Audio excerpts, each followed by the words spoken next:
gente! Tudo bem com vocês? Pra quem não me conhece ou não lembra de mim, eu sou a Thalia Gabi e hoje a gente veio aqui pra fazer a segunda aula aí de física, né? De revisão de física. Hoje a gente vai conversar um pouquinho sobre energia e trabalho e também um pouquinho sobre termodinâmica. Então, a gente tá aí, para quem não assistiu a primeira aula, revisando conceitos básicos de física. São revisões bem objetivas e bem curtas, né?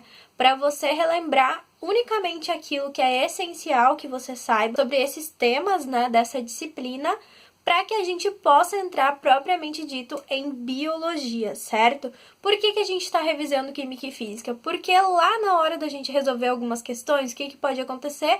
Aparecer questões interdisciplinares e vocês não terem base, né, dessas duas disciplinas.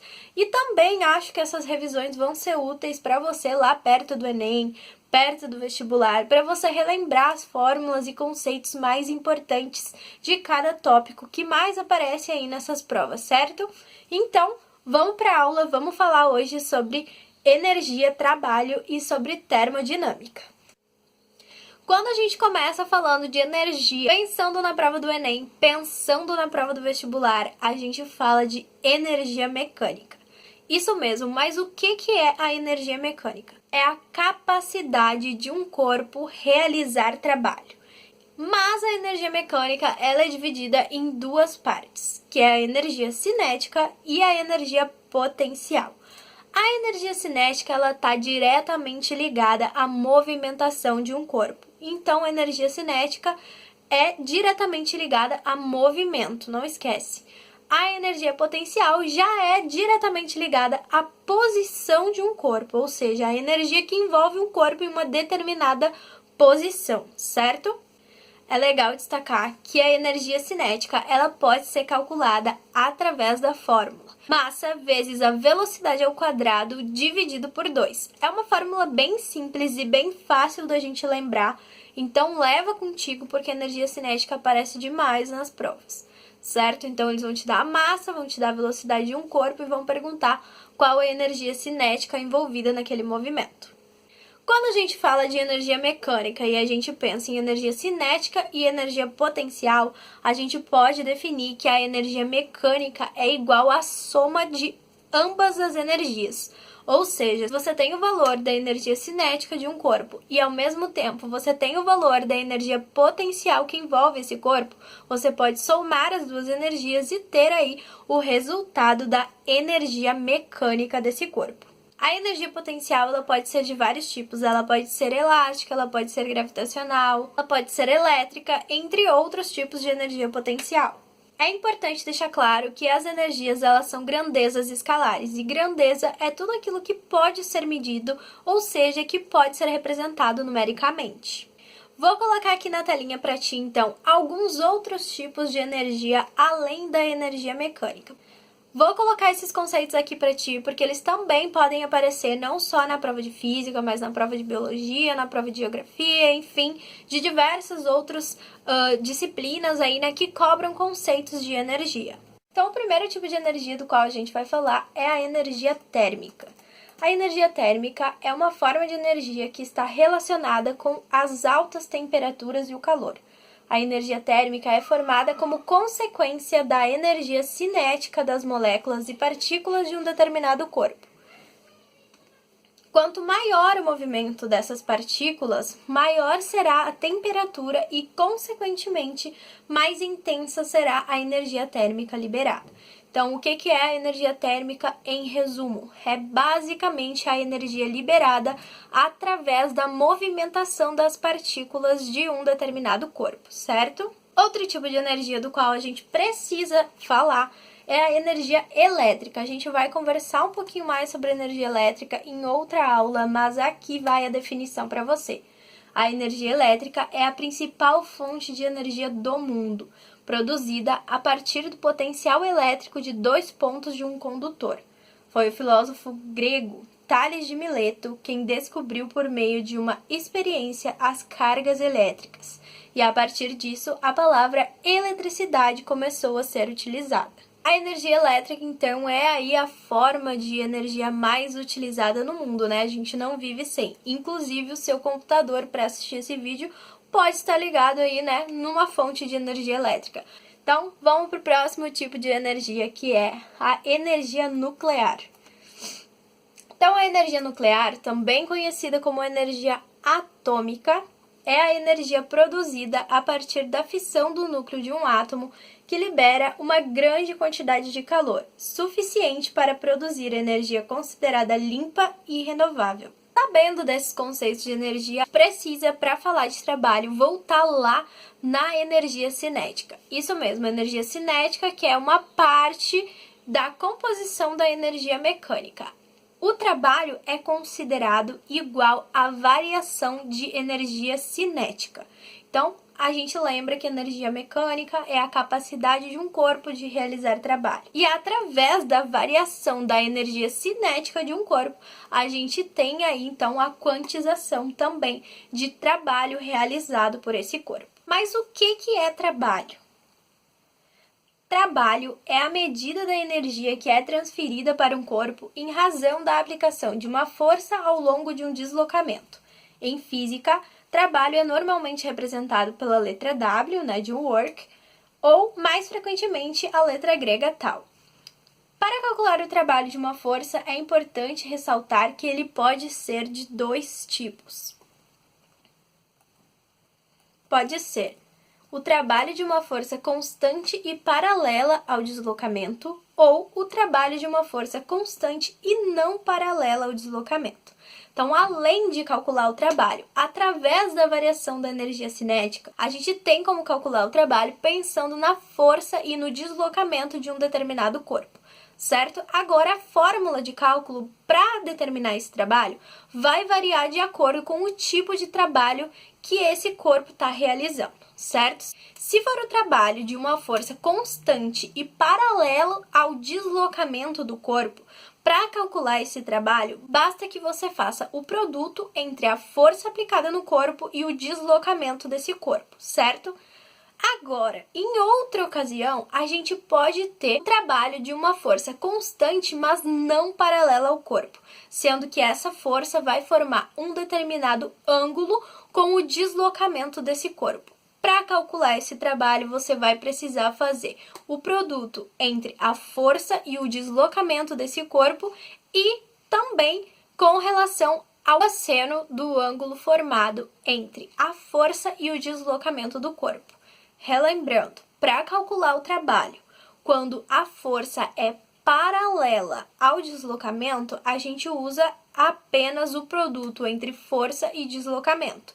Quando a força ela não é paralela ao deslocamento, quando ela forma um ângulo com esse deslocamento, a gente usa o produto entre força e deslocamento e o cosseno do ângulo formado por essa força e por esse deslocamento, certo?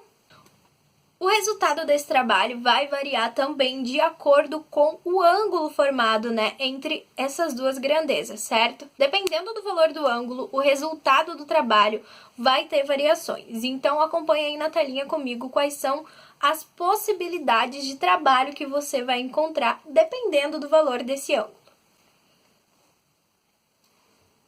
Primeiramente, a gente pode encontrar, então, um trabalho que a gente chama de trabalho motor, que é o trabalho positivo, que é quando a força atua no sentido do deslocamento. Nesse caso, o trabalho realizado pelo corpo é o trabalho máximo. Segundo, a gente pode encontrar um trabalho negativo, que é chamado de trabalho resistente, quando a força atua em oposição ao sentido do deslocamento realizado pelo corpo, obtendo o resultado de um trabalho negativo. Por último, a gente pode encontrar um trabalho nulo. Esse trabalho é encontrado quando a força é perpendicular ao sentido do deslocamento do corpo em questão. Concluído então o nosso estudo de energia e trabalho, vamos falar um pouquinho sobre termodinâmica. A termodinâmica é a área da física que estuda diversos sistemas e fenômenos físicos complexos que podem ter troca de calor, transformação de energia e variação de temperatura. certo? Então agora a gente vai ver conceitos importantíssimos da termodinâmica para você resolver suas questões do Enem, do vestibular ou enfim, de qualquer coisa que a vida lhe proponha. O primeiro conceito que eu queria abordar com vocês é o conceito de calor. Calor é compreendido como a energia em trânsito entre corpos, devido à diferença de temperatura entre eles, certo? Então, o calor é a energia em trânsito, tá, pessoal? Não é temperatura alta, é energia em trânsito. Segundo conceito importante é temperatura. Temperatura é a medida da energia cinética média dos átomos ou moléculas do sistema. Sua unidade de medida é o Kelvin, certo? Então, sabemos que temperatura é o quê? A medida de energia cinética média entre as partículas de um determinado corpo. Quando a gente mede a nossa temperatura, a gente está medindo nada mais nada menos do que a energia cinética média das nossas partículas em movimento, certo? Agora, um conceito essencialmente importante que se chama entropia. Entropia é um dos conceitos mais importantes da termodinâmica e é essencial que você conheça esse conceito. Entropia é o grau de desordem de um sistema. Por exemplo, quanto maior for a variação de entropia de um sistema, maior será a sua desordem, ou seja, menos energia estará disponível para ser utilizada. Enfim, a gente tem a definição de trabalho termodinâmico. Trabalho de novo, Thalia. Exatamente, agora vamos falar de trabalho termodinâmico. O trabalho termodinâmico é a troca de energia entre dois sistemas termodinâmicos em razão da movimentação de suas fronteiras. Esse trabalho ele pode ser calculado através da variação do quê? De energia cinética de novo, porém agora das partículas da substância em questão. Visto esses conceitos de termodinâmica, vamos agora falar então sobre as principais leis dessa área da física, certo? Então a gente tem aí 4 leis da termodinâmica que são importantíssimas da gente conhecer. Lei do zero da termodinâmica. Essa lei, ela determina que todos os corpos trocam calor entre si até que se atinja a condição de equilíbrio térmico. Então todos os corpos em contato, eles vão ficar trocando, né, a energia. Então, vai ter energia em trânsito entre esses corpos até que haja um equilíbrio na temperatura dos corpos, até que haja um equilíbrio na energia cinética das moléculas desses corpos.